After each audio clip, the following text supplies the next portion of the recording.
Imagine armed robbers are visiting your house. You have your wife and your kids at home. Armed robbers arrive at 2 a.m. in the night. They're shooting like mad. They're asking you to open your gates. While this drama is going on, your neighbor on the second street, who has a bad reputation, makes a call on your phone and says, I'm aware that armed robbers are at your gate and they are asking you to open that gate. I am on my way with my men. And I have men with guns, and we are going to come with guns ablaze. So now you have a decision to make. Here's a neighbor on the second street who has a bad reputation. Maybe he's been looking for an opportunity to get into your house. Maybe he's been looking for an opportunity to know what is up with you. Maybe he has bad intentions for you. You really don't know. But you know what those armed robbers want. They want your money. They want your life. They possibly are going to kidnap your wife and your kids. Who are you going to vote for at that moment? Are you going to say, because this guy from the second street has a bad reputation, you are not going to accept his offer to assist you in that moment? That is the question before us. As a people, not as a government. I see a lot of people writing on social media, speaking on TV, everybody is aiming at political correctness. Trump should stay in his country. Yes, Trump should stay in his country by all means. But are we at peace in our country? Sovereignty? We are scared of losing our sovereignty. Are we scared of losing our lives? Which one is more important? If you have a child, a son that you love or a daughter that you love, and you have to make a decision between the life of that child and the sovereignty of your country, which one will you pick? Okay, the correct thing is to do the right thing, to be politically correct. You choose the sovereignty of your nation and you allow your son or your daughter to die. You make that choice. That's fine. That is fine in a country that makes a conscious effort to protect you as a citizen of that country. What about a country that sits by and allows you to be exploited, to be slaughtered, to be killed, and buried in mass graves with no consequences? A country that doesn't make any effort to arrest the perpetrators of these mass slaughters. How long is that going to go on for? My worry is not about the motives of Trump and Cruz and all the rest of them. I'm not worried about their motives. I'm worried about whatever is going to be done to stop the killings in the north, in the northwest, in the north central, and in the northeast. It doesn't matter whether they're Christians or Muslims being killed. I'm worried about every single person being killed. And this killing has been going on for 2 decades. And we have a government that is not very concerned about stopping these killings.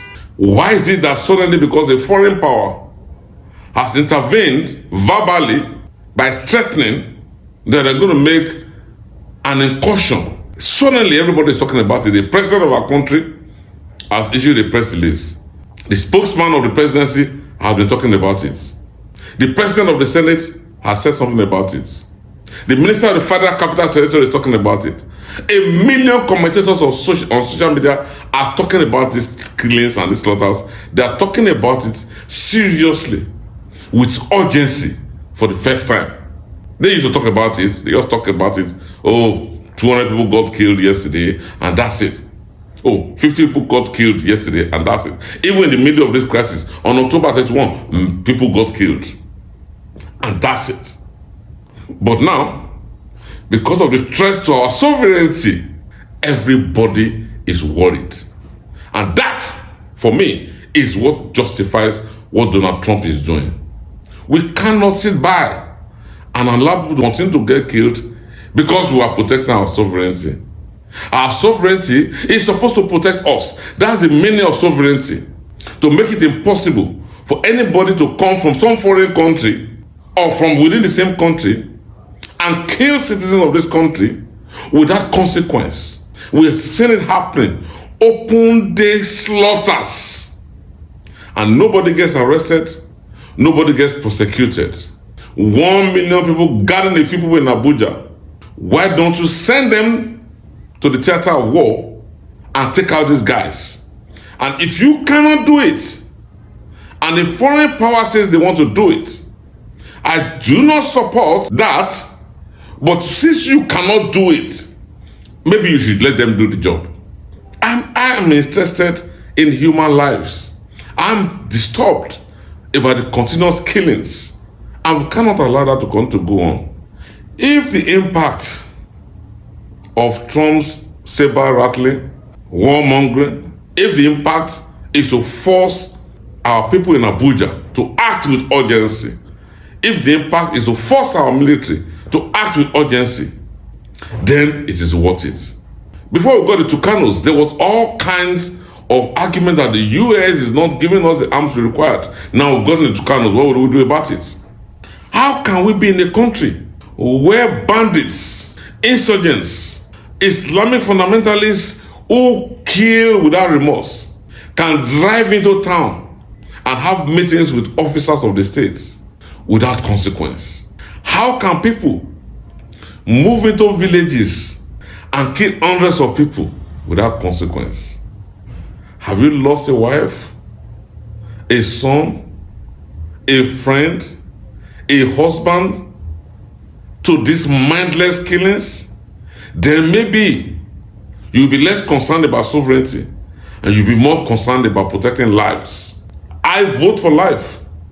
I want Nigerian government to wake up and protect its citizens.